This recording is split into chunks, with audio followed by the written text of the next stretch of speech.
hapon po sa inyong lahat. Yan, magluluto po tayo ng ampalaya. Hiwain muna natin mga kaibigan.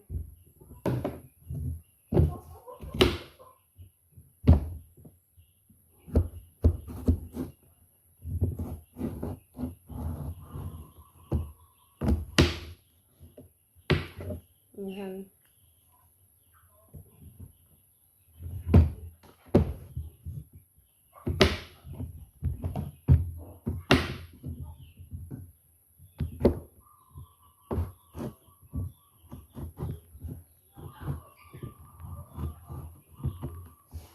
Wala kasi si mama dito, may ginawa sa labas, nagguna.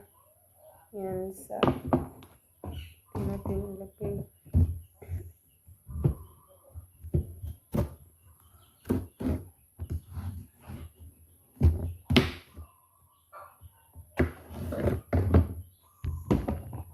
Yan, ito yung panglas na ampalaya.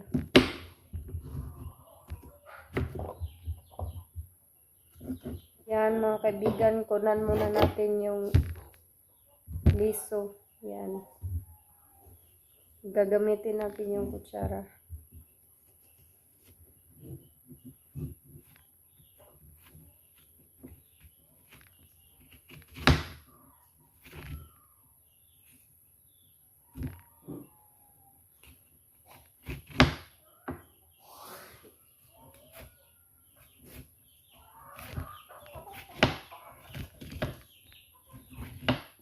Yan kaibigan.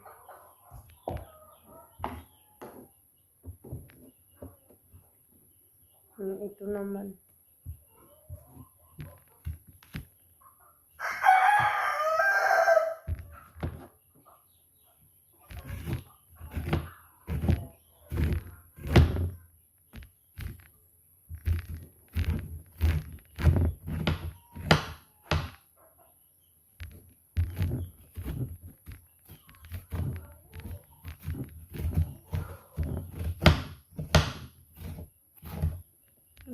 Kaibigan, nakunan ko na po lahat ng liso at hiwain na lang po natin to.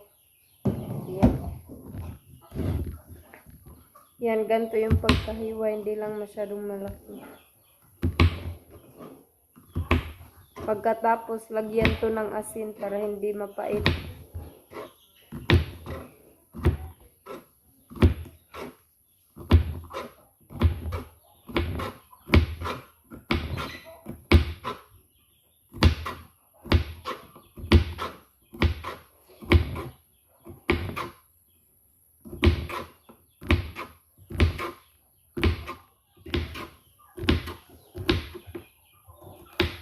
Yan, natapos na yung isang ampalaya. Lagay muna natin sa planggana.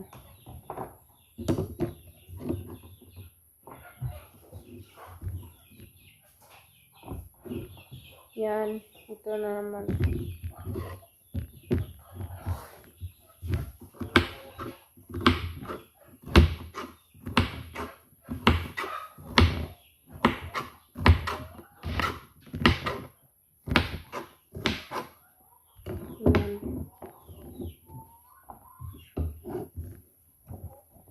Ito na naman.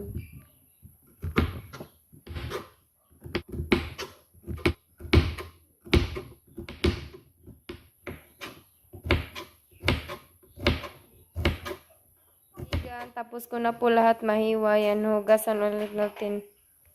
Yan, lagyan muna natin ng tubig.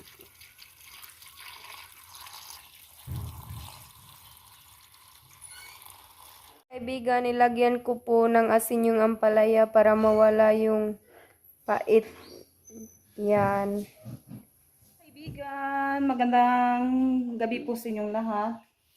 Mga kaibigan, ito po yung project ni Ate Renalyn. Siya lang po yung nagawa. Ayan. Dinala niya na po niya mga kaibigan kasi nilagyan na ng score. Ilang yung score ate? Yan, maganda daw. 90/90. 90/90 yung niya mga kaibigan. Score niya sa iyang project. Wow. Malaki yung score niya. Yan, mag-ano na po ako ngayon mga kaibigan. Magluluto na po ako ngayon sa ampalaya. Yan, anuhin ko muna to siya. Hugasan ko muna bago ko siya igigisa.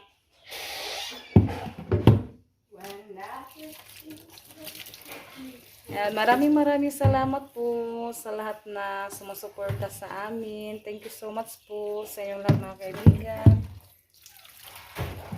Rinalin pala yung nag-slice dito kasi kanina nandun ako sa labas, nag-ano ako sa mga damo. Naginahinay ubo na mga kaibigan. Kasi hindi natin maano yung gawain natin. Marami kasi tayong gawain kaya ano, hindi ko siya ano sa pagbunot ng damo.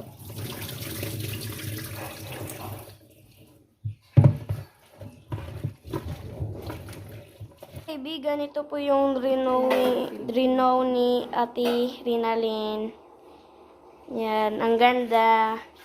Nagaya niya yung hayro na pagkain.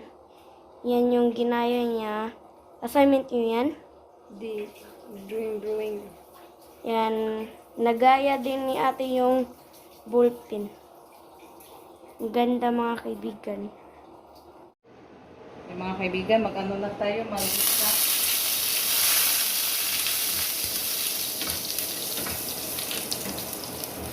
Yan, bawang na po yung ating sangkap mga kaibigan.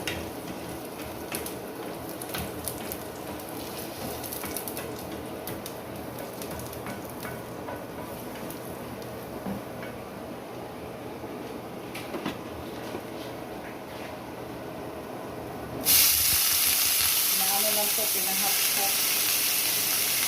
Yan, ang hugas po si mama ng kamay mga kaibigan. Nugasan po ito mga kaibigan. Malinis na po yung kamay ni mama kasi inugasan na niya.